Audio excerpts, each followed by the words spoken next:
It's a rough one. It's an absolute rough one today. Hello, hello, hello. Welcome to the Penguins Collective podcast. My name is Louie.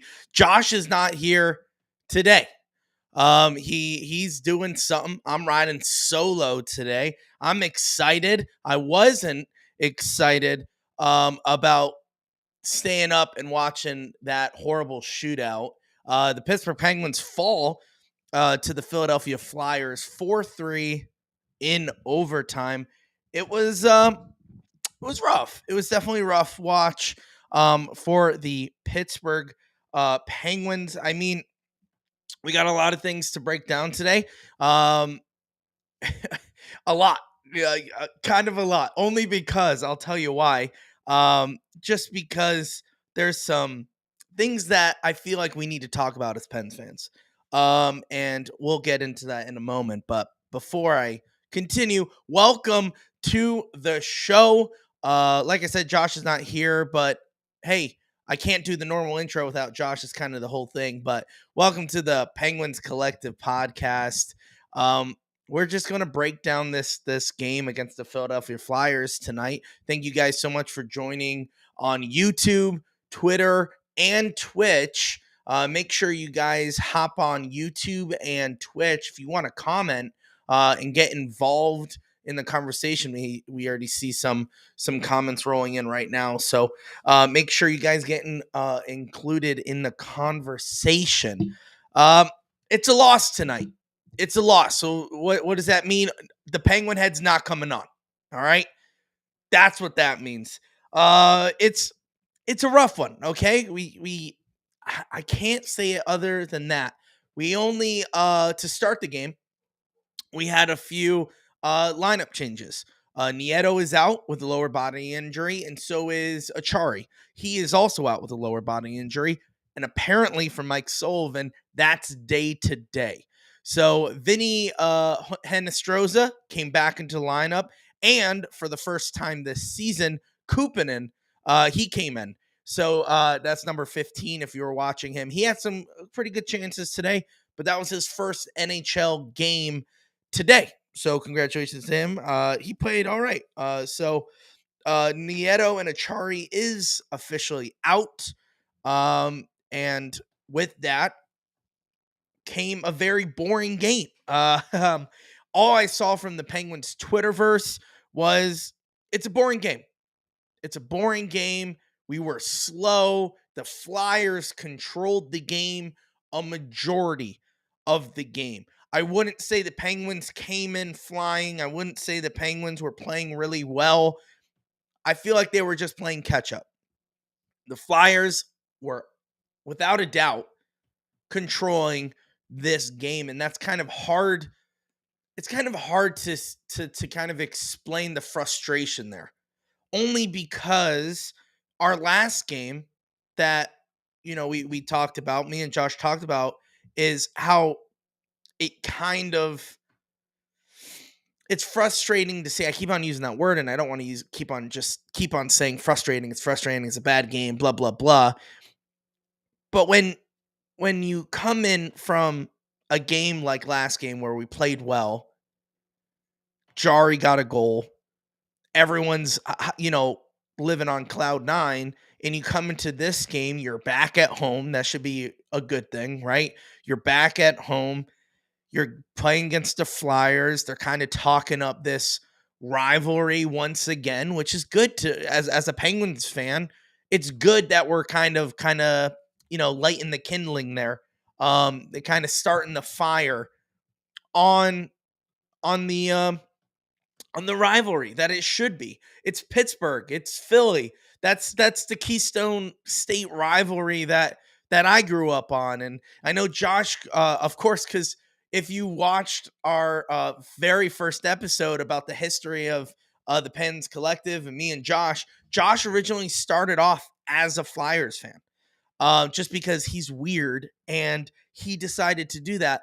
And in our household was always that rivalry, especially when the Pittsburgh Penguins faced the Flyers. The household, we combated. There was fights that would break out in the living room. There were arguments, there were fights, and that rivalry was because of how awesome that rivalry between the Flyers and the Penguins were on TV to watch. It even trickled down to the AHL level where we would go to see the Wilkes-Barre Scranton Penguins face off the, at the time, Philadelphia Phantoms. And that was a rivalry because the big guys had the rivalry. We had the rivalry here in northeastern Pennsylvania. All around was a phenomenal rivalry. It was good to see Sportsnet Pittsburgh kind of lighting that fire once again. For a while, it wasn't. For the last, say, the last 4 years, maybe even more, nothing was going on with the Flyers and the Penguins. No one wanted to go see that. The Flyers sucked. The Penguins were too good. It was not even like a rivalry anymore. I kind of would like to compare it to the Boston Red Sox versus the Yankees. There was a time where both those teams were good. The rivalries were unparalleled, right? Whenever you think of sports rivalries, one of the ones that come to your mind, like the Penguins and Flyers, is the Red Sox and Yankees. And at the time when they were both really good, hey, you knew it was going to be a good game. It was hyped up in the media. Everyone surrounded it. There was hatred in Boston and Yankees and New York, and everyone loved it. That's kind of what the Phillies. But then, hold on, excuse me. And then, what happened is the Yankees got better, the Boston got worse, and then it really wasn't a rivalry anymore because Yankees would come in town and absolutely destroy Boston, and Boston had no chance of winning against the Yankees, so it wasn't really a rivalry anymore. That was similar to how the Penguins and the Flyers were in the last, 7 years? I kind of want to say 7 years. The Penguins just downright dominated Philadelphia for the last 7 years. It's not really much a rivalry. A rivalry kind of transitioned from the Flyers to the Capitals. Now that the Capitals are bad, we don't really have a rivalry anymore. But it was nice with, Josh Getzoff, Haley. I'm blanking on her last name, but the woman Dan Potash. I that's not an insult. I promise. They were kind of lighting that fire of, hey, this is a rivalry. This is something that the players should look forward to, even though not really. The last, like Sidney Crosby, he dominates against the Flyers every single time. He's not really thinking it's a rivalry. It was a rivalry when he was younger, when they were kind of like punching him and making his face bleed all the time. That was a rivalry. Now it's no longer that. But like I said, I'm glad that the media, at least, is kind of starting that fire once again. I really love to see it. It's the Penguins, it's the Flyers. When we play on Monday, which is our next game, when we play on Monday, I want to see gloves dropped right at the faceoff. I would love to see that. You want to see some continuation from the anger, from the frustration from this game to kind of go from Saturday to Monday. We will be playing in Philadelphia. So there may be a different kind of atmosphere between those horrible fans in Philly when we come in. So maybe there will be some extra spice, some flavor to this Monday game where fights are going to happen. Checks are going to happen a lot more.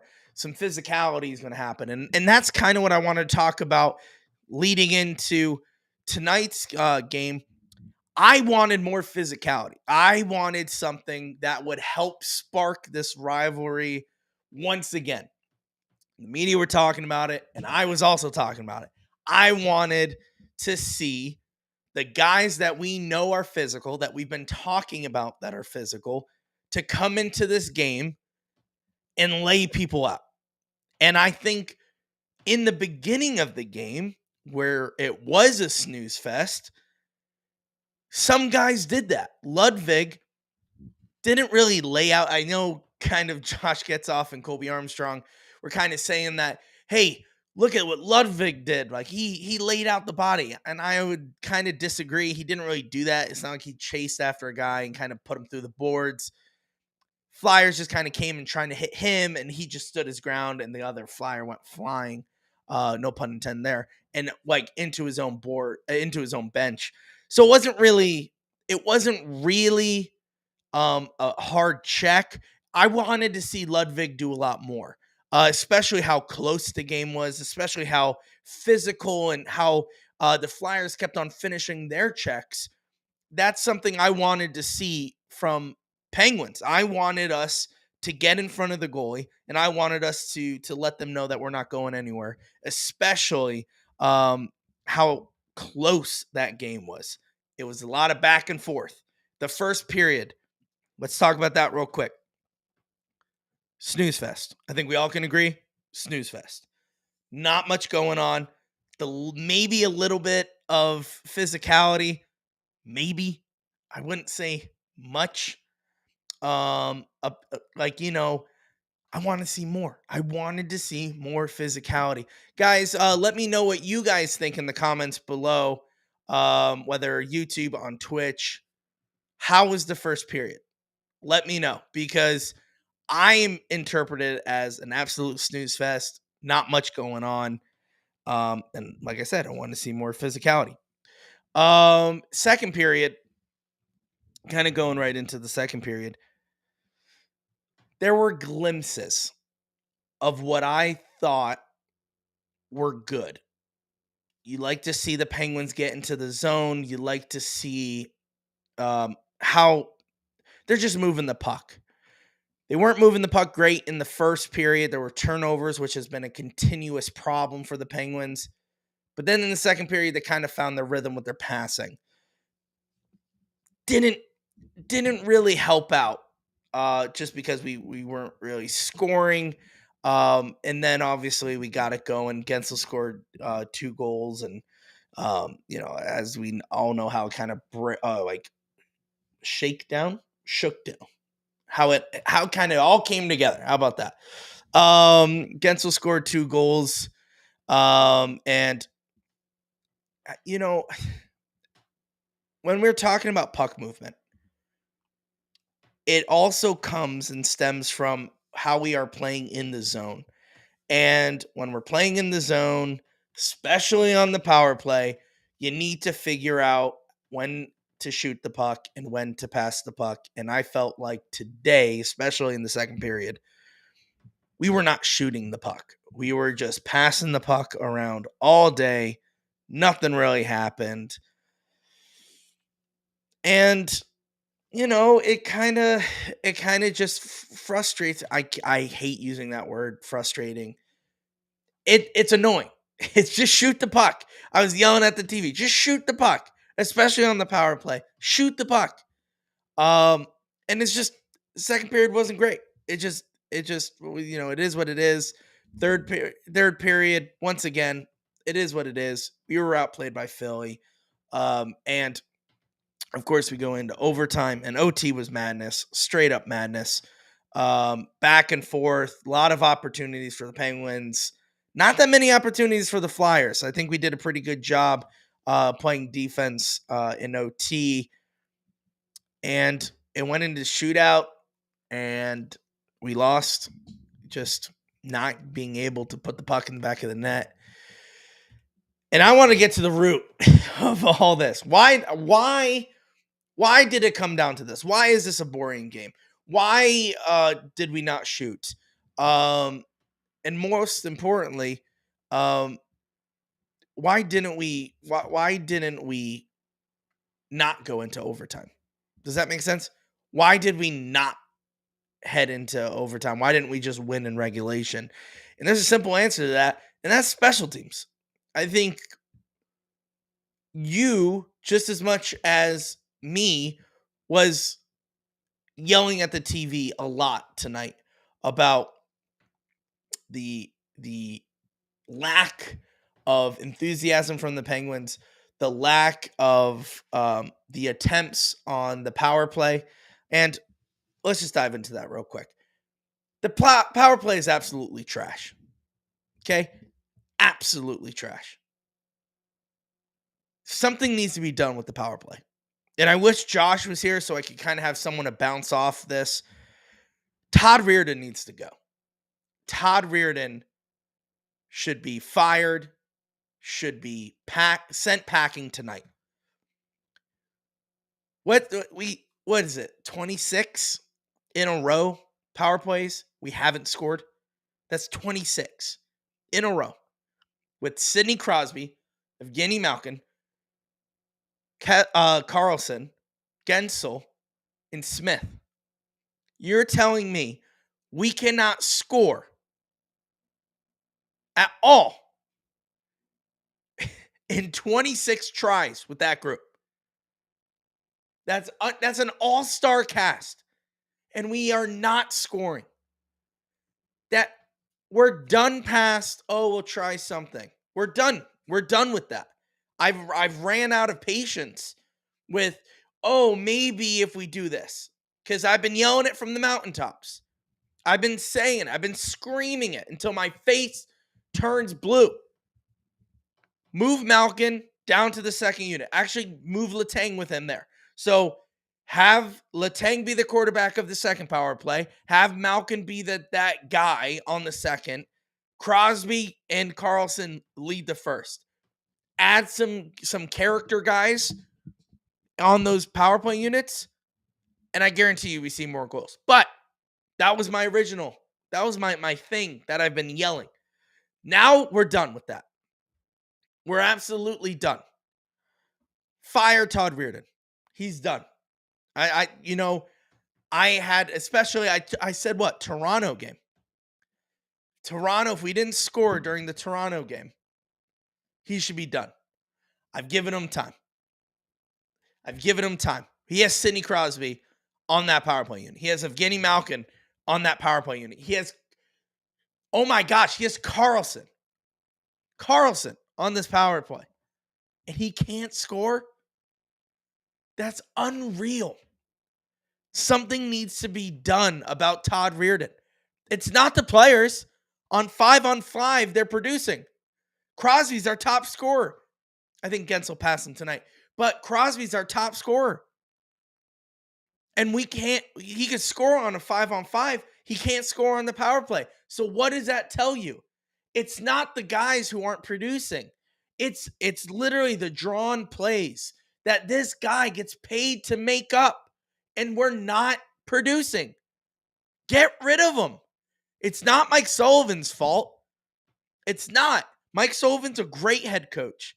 I think the players are primed and ready to go for a run in the playoffs. We have the talent. We have the depth guys. We have seen it in Achari and Nieto and Vinny Henestroza. We have the depth guys. We have proven that we can win. We can compete against these high-end teams. Why aren't we producing on the power play? We can talk about how boring the first period is. We can talk about, hey, oh yeah, we should shoot more. Why aren't we producing? It boils down to, why isn't the puck going into the back of the net? Today we passed more. Cool. Did the puck go in the net? No. More importantly, let's break down how the Pittsburgh Penguins had a power play opportunity in overtime, a 4-on-3, and the Penguins still couldn't produce. It was Gensel, Carlson, Crosby, and Malkin, and you're telling me those are the best guys on our team. We could not score? Unreal. That makes no sense. How the Penguins cannot score in OT with a minute left to go in overtime. We have the man advantage. Crosby's there.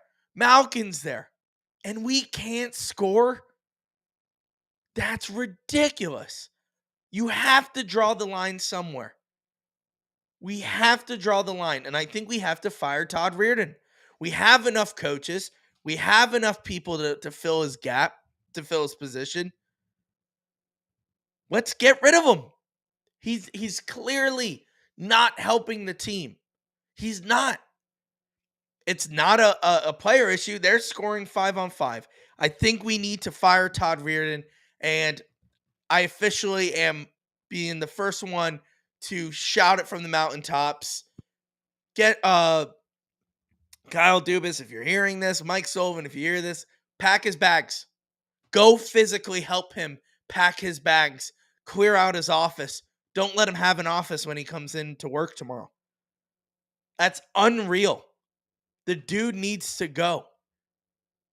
And I hope the Penguins take action. It's 26 games in, I believe. 23 games in, excuse me. We're going into 24. It needs to happen. Before, I would say 2 weeks ago, I would say, hey guys, don't panic. Don't panic. We're not in trouble. And we're not. We're really not. If you look at the grand scheme of things, 30,000 foot view, we're not. We still have time. We do. But if we're not producing as a power play unit in 40 games and 30 games, that's an issue. Especially with the talent. So either we nip it in the bud now or we wait until it's too late. And me, I'd rather we take the first option. Nip it in the bud. Get rid of them. Let's see if that's the cause. Let's see if that's the problem. Because if we fire them and all of a sudden we slowly climb the ranks of a power play unit, we're scoring, then we're happy we did it. But on the other hand, if we wait too long and we're halfway through the season and we're not producing, we're the last power play in the NHL, and then we fire them, it's too late at that point. So what's the point? I say we nip it in the bud now. Josh would say that was my one rant for the episode, and I agree with him in spirit here. So, yeah, it was cool that we went in overtime. It was great that we got a point. There are going to be some people to say that, hey, this was a good outcome with the way we played. This is a good outcome. The way we played, we didn't play the greatest. We could take this. It's a win. It's a point, right? I went on a rant about how bad our power play is. Something that we should look excited about is Tristan Jarry. He looked great today. And I think that's something we need to start talking more of. We've been saying it here on this podcast. Tristan Jarry is a Vezina Trophy goalie right now. Now, he had a turnover today that almost resulted in a Flyer goal. But other than that, he looks solid. If it wasn't for him, we'd be losing in regulation. He played well. He usually does. He plays well when we play bad. And he only plays even better when we're playing good. So Jari's been on fire recently.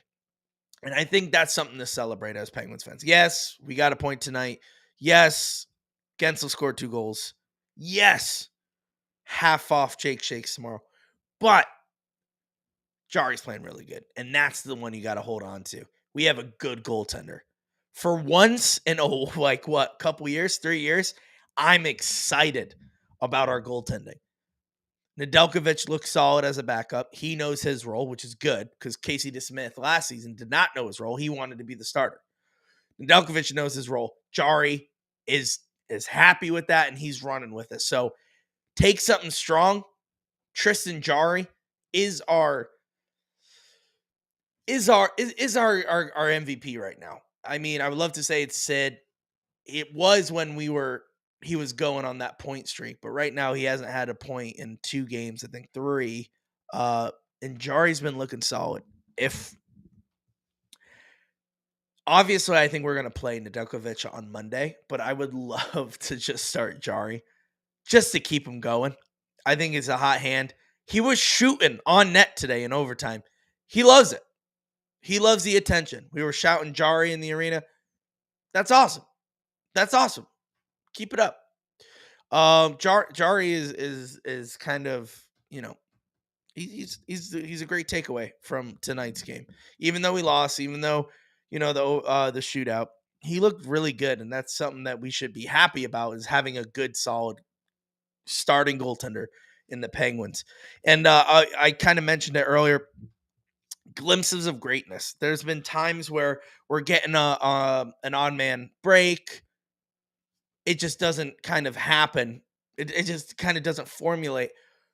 But we were there, and that opportunity alone peaks greatness. There's been times where they had the odd man rush, or in the zone, and the puck is passing, and Jari's kind of scrambling, and maybe Marcus Pettersson puts out a stick and stops the play from kind of creating. That's great. That's stuff you want to see more of. That's exactly what inspires and peaks greatness from the Penguins, but they're not doing it consistently. And I feel like that's our downfall here a little bit. We're not doing the right things consistently. We're doing the wrong things consistently, like turning the puck over. The Penguins have been turning the puck over so much. It's been a problem.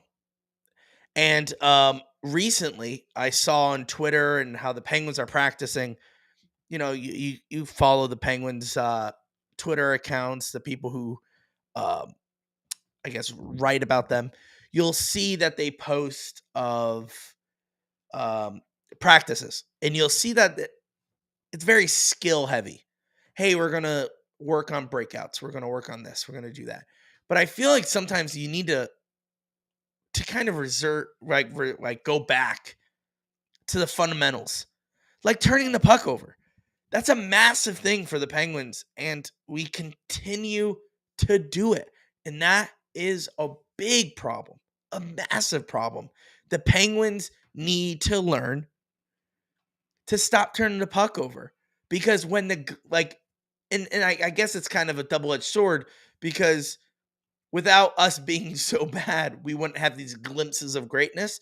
But like, you have to take the bad with the good, I guess, if that makes sense. But the Penguins need to just stop turning the puck over. We need to start kind of getting more consistent with our good play rather than our turning of the puck over, because that happens way too many. Malkin does it a lot.